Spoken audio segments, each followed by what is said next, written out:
And we're joined this hour by Sumit Ganguly. He's Senior Fellow at the Hoover Institution at Stanford University.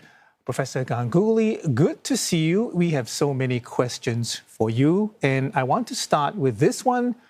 Why has what started as a satirical movement taken on the scale, the intensity and violence we have seen in the past few days? Because, look, right now it seems to be much, much more than just leaked exam papers.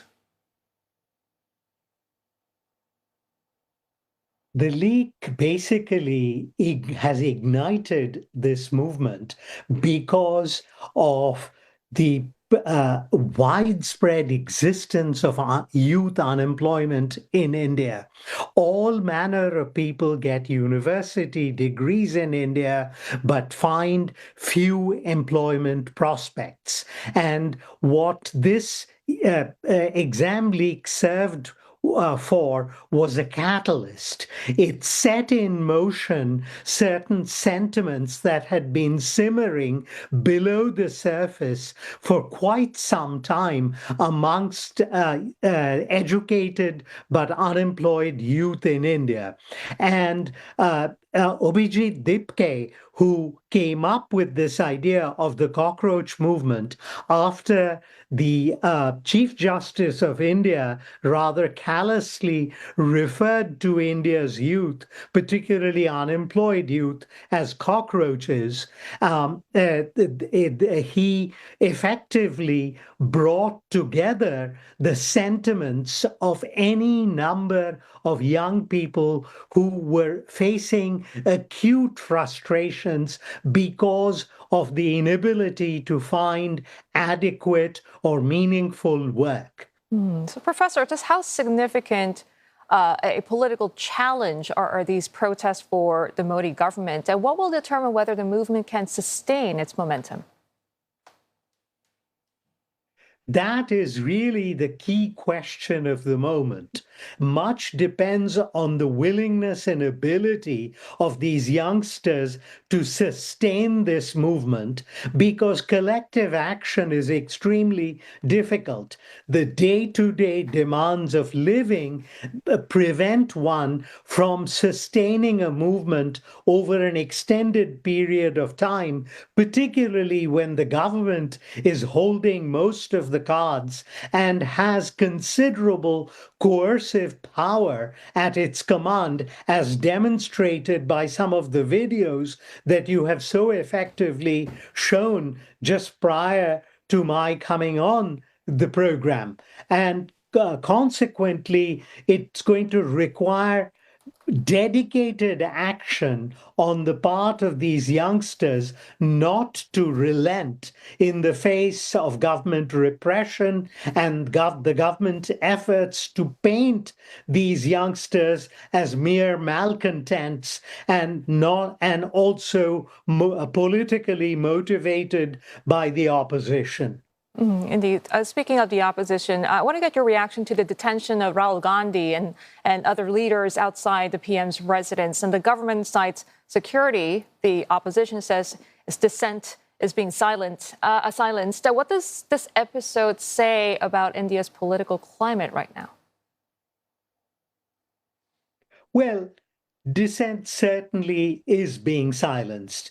The protesters outside the Prime Minister's residence, which is heavily guarded, were peaceful, and it's a legitimate form of opposition. There was no particular threat that the Prime Minister faced, given the extraordinary security blanket that covers the Prime Minister's residence. And I can speak with some authority because I've driven past it any number of times. And the security around the Prime Minister's residence is exceedingly strong. And these protesters, though substantial, were primarily members of parliament and members of the opposition who posed no particular threat. An inconvenience, certainly, but not a threat by any stretch of the imagination. So, Professor, all you've just said really begs this question even more. You talked about the Indian government holding all the cards.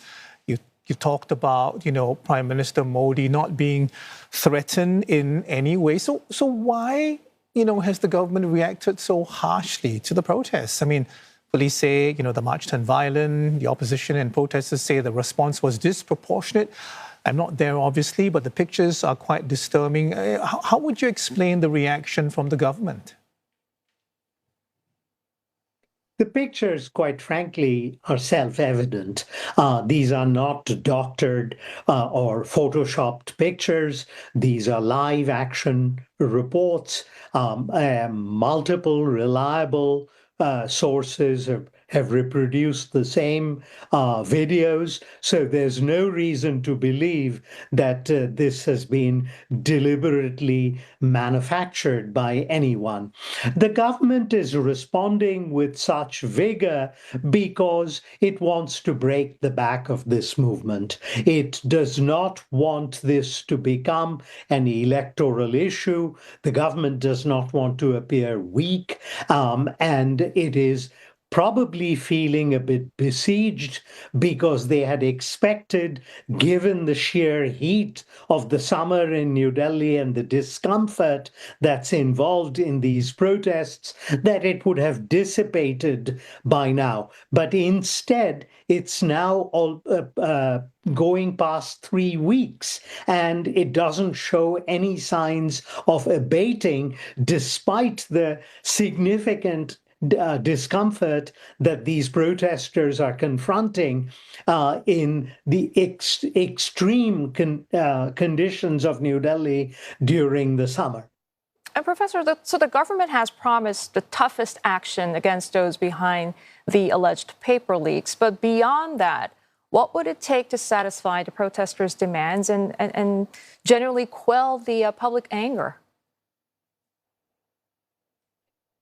I think the resignation of the Minister for Human Resources Development, which is in effect the Minister of Education, probably would satisfy them because it would be an important symbolic gesture. Historically in India, when there have been significant public protests following an unfortunate episode, a minister used to assume personal responsibility and resign. I recall a man called Lal Bahadur Shastri, who was the railway minister, who promptly resigned in the 1960s when 150 people were killed in a major railway accident. He assumed moral responsibility and promptly resigned. Sadly, those days in Indian politics are long gone.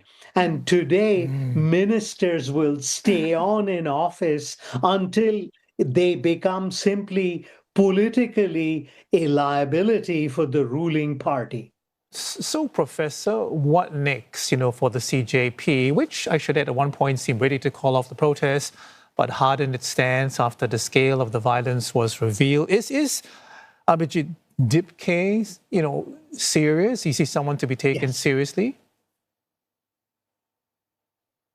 It's curious. This is just a young student who had finished an undergraduate degree in the United States and casually posted something on social media saying, "What if all the cockroaches got together?" alluding to the remark that had been made by the Chief Justice of India, referring to discontented, unemployed youth as cockroaches. And it seemed to set in motion this much wider movement. I don't think that Dipke had anticipated the scope and the extent of the reaction it has generated, and it points to an underlying sense of deep discontent amongst a certain segment of India's youth who feel that no government in the recent past has really addressed their concerns about the inadequacy and the lack of employment in the country. Professor, always enlightening and illuminating when you speak to us. We thank you so much for sharing your thoughts. Sumit Ganguly, Senior Fellow at the Hoover Institution at Stanford University. Thank you.